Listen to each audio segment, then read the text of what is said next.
According to Nasdaq, Sri Lanka's sovereign bonds tumbled 40% below their face value, signifying rising default fears. The Nasdaq stock market is a stock exchange based in New York, where it is ranked second on the list of stock exchanges by market capitalization of shares traded behind the New York Stock Exchange.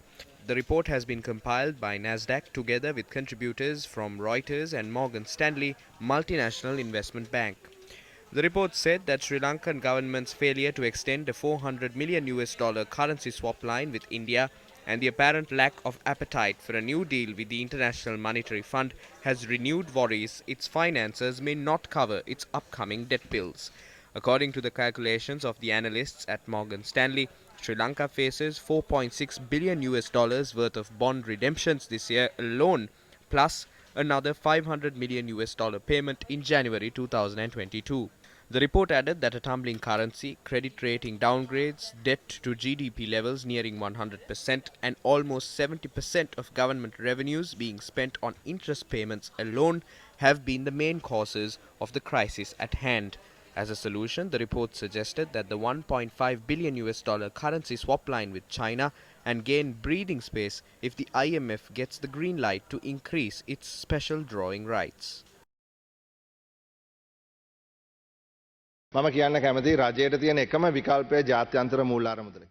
like to state the only alternative the government has is the International Monetary Fund. I will explain the reason. The CBSL expected to raise 40 billion rupees during the Treasury bill auction on the 20th of February. However, only 13 billion was raised, which is only 40%. Therefore, they obtained it at a low interest rate, printed the difference and handed it over to the government. The printing of money only increases the demand for the dollar. Then, the US dollar increases in value against the rupee. Therefore, in order to manage the value of the rupee, on the one hand, we need to amend the interest rates. We only have 5,186 million in reserves. Over the next 6 months, we have to pay $1 billion in international sovereign bonds, $980 million in development bonds, $482 million in interest payments, and so on. The central bank report notes, we need to make debt payments amounting to $6 billion over the next year alone. How are we going to locate the funds for these? The government says there is no issue because a swap facility has been agreed with China worth $1.5 billion and another swap with India worth $1 billion. However, although the next 6 months are managed through these funds, it cannot be sustained any further.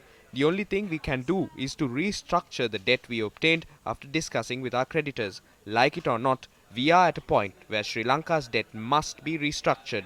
Delaying it further will only result in this crisis deepening. ජනතාව මත බලපාන දේශපාලන සමාජ ගැටලුව තවදුරටත් විශාල වෙනවා තවදුරටත් සංකීර්ණ වෙනවා රුපියලේ අගය අද කෑ ගහනවා. They heckled that the value of the rupee has depreciated from 195 to 200.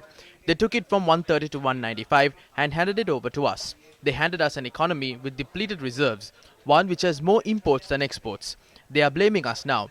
Now they want us to go to the IMF because they are aware of what happens if we go to the IMF. We're embarking on a new journey today. We will not be constricted by the agenda of the IMF. This is a fresh journey. The restrictions imposed right now will not be continued much longer. Over the next few months, when our reserves and revenue increases, we can ease restrictions. We will not fall for the traps they set. මේ අයගේ අපිට ලබා දෙන සමහර ලණු අපි ගන්නෙ නැහැ. මේට ඉස්සරනුත් ඔය ලණු අපිට දීලා තියෙනවා. අද ඇති වෙලා තියෙන තත්ත්වය තමයි ණය. The situation has worsened to an extent where debt cannot be obtained from neither the local or international market to settle other debts. Only 45% of treasury bills came from the local market last year. They attempted to raise $200 million this year from the Sri Lanka development bonds. They only raised 22% of that amount. පේන්නේ දේශීය විදේශීය මුදල් දෙකෙන්ම ණය ගන්නවත් බැරි තත්ත්වයට රටපත් කරලා තියෙනවා.